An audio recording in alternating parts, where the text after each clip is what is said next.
Twitter को लेकर विवाद जारी है और ट्विटर के खिलाफ फिर एक बार दिल्ली पुलिस की साइबर सेल के समक्ष एक शिकायत हुई है, जिसमें आरोप है कि ट्विटर ने मां काली को लेकर अभद्र तस्वीरों वाले प्रोफाइल के खिलाफ कोई एक्शन नहीं लिया, जिसके संबंध में दिल्ली के एक एडवोकेट द्वारा साइबर सेल को शिकायत दी गई है। क्या शिकायत है, किन सेक्शंस में शिकायत की गई है, इस बारे में पूरी जानकारी लेते हैं। एडवोकेट आदित्य देशवाल हमारे साथ हैं। आदित्य जी, ये क्या कंप्लेंट है, इसमें आपने किस तरह की बातें जो आरोप हैं वो बताएं।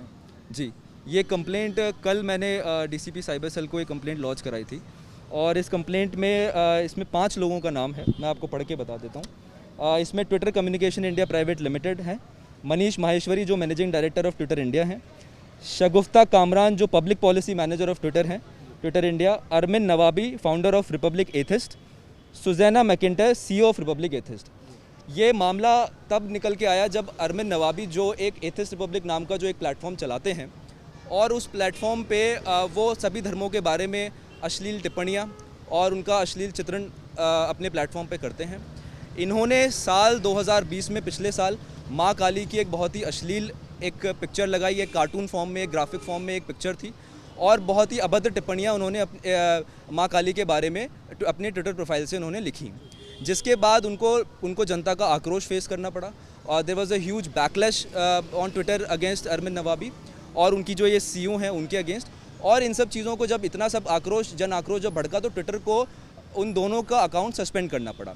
पर ट्विटर ने बड़ी ही चालाकी दिखाते हुए उन्होंने सिर्फ इन दोनों का अकाउंट सस्पेंड किया, बट एथिस्ट रिपब्लिक जिसके ऊपर वो कंटेंट जिस प्लेटफॉर्म को ये दोनों चला रहे हैं, जिसके ऊपर वो जिस प्लेटफॉर्म के ऊपर वो कंटेंट आज भी विजिबल है, उसका प्रोफाइल उन्होंने सस्पेंड नहीं किया। अब जितना भी कंटेंट, ये जो जिस शिकायत में जितना भी कंटेंट हमने दिल्ली पुलिस के समक्ष रखा है, ये सारा कंटेंट पिछले महीने पोस्ट किया गया है और हमारी शिकायत यही है कि ट्विटर के संज्ञान में ये सारी चीज़ें आते हुए भी ट्विटर ने इस पर कोई एक्शन नहीं लिया।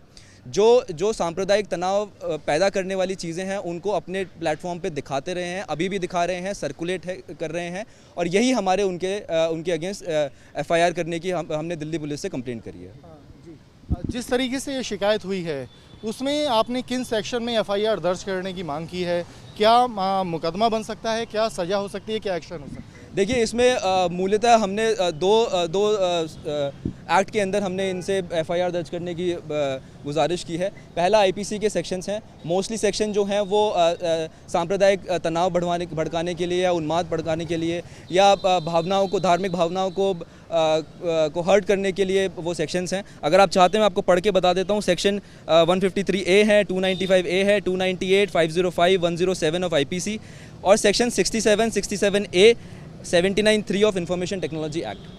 आदित्य जी, एक बड़ा सवाल बनता है, ट्विटर के खिलाफ लगातार लीगल एक्शन लिया जा रहा है, चाहे वो लोनी में बुजुर्ग की पिटाई का वायरल वीडियो हो या अभी दिल्ली पुलिस ने भी इसके खिलाफ एफआईआर दर्ज की है, लेकिन उसके बावजूद ये ट्विटर द्वारा जो लगातार इस तरह की जो असंवेदनशील और जो धार्मिक भावनाएं भड़काने वाले पोस्ट के खिलाफ जो एक्शन नहीं लिया जाता है, ये क्या जानबूझ की है?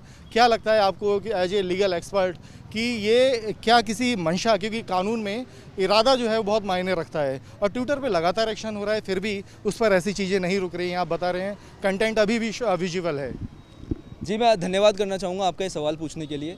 जिस तरह का कंडक्ट ट्विटर का रहा है स्टार्टिंग से लेके, उन्होंने कोशिश करी जो नए आईटी रूल्स जो अभी गवर्नमेंट ऑफ इंडिया ने जो अभी जो इशू करे हैं उनके ऊपर उन्होंने बहुत शोर शराबा करने की कोशिश करी और वो उनको सही तरीके से कंप्लाई नहीं कर रहे हैं।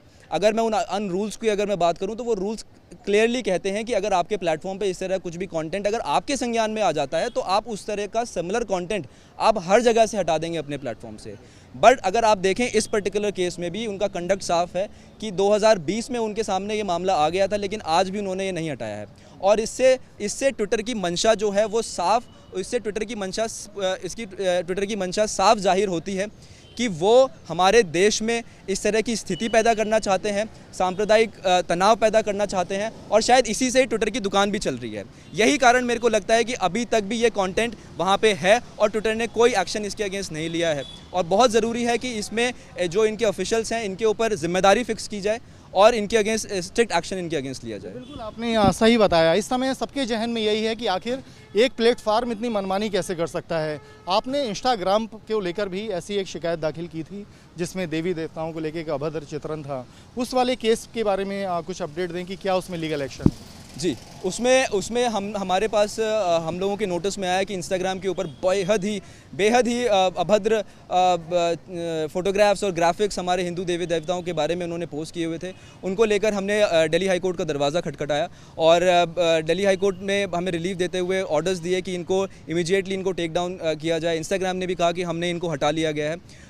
उसमें मैं आपको आपके माध्यम से ये बताना चाहूँगा कि उसमें एफआईआर दर्ज हो गई है। दिल्ली पुलिस की स्पेशल सेल की साइबर सेल ने इसमें एफआईआर की है। एफआईआर नंबर 157 ऑफ 2021 है और उसमें इन्वेस्टिगेशन अभी जारी है और हम लोग ये हमारी पूरी कोशिश है कि जो भी लोग इनके पीछे हैं उनको पकड़ा जाए और उनके खिलाफ कानून के तहत एक्शन लिया जाए।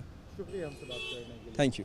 ये हैं एडवोकेट आदित्य, जो बता रहे हैं किस तरीके से चाहे इंस्टाग्राम हो, ट्विटर हो, जानबूझकर धार्मिक उन्माद, सांप्रदायिक माहौल बिगाड़ने वाली जो पोस्ट होती हैं उनको दरकिनार किया जाता है, कानूनों का उल्लंघन किया जाता है। लेकिन अब समय आ गया है जब ट्विटर और इंस्टाग्राम जैसे प्लेटफार्म के खिलाफ लगातार शिकायतें हो रही हैं और पुलिस भी एक्शन ले रही है। एडवोकेट आदित्य ने बताया कि सिर्फ ये शिकायत उन्होंने ही नहीं, अगर कोई भी इस तरह का कंटेंट देखता है, कोई ऐसी सामग्री देखता है जिससे धार्मिक उन्माद फैले, किसी की भावनाएं आहत हों, वो उसकी शिकायत पुलिस से कर सकता है। वीडियो जर्नलिस्ट सिद्धार्थ के साथ अवनीश चौधरी, न्यूज़ नेशन दिल्ली।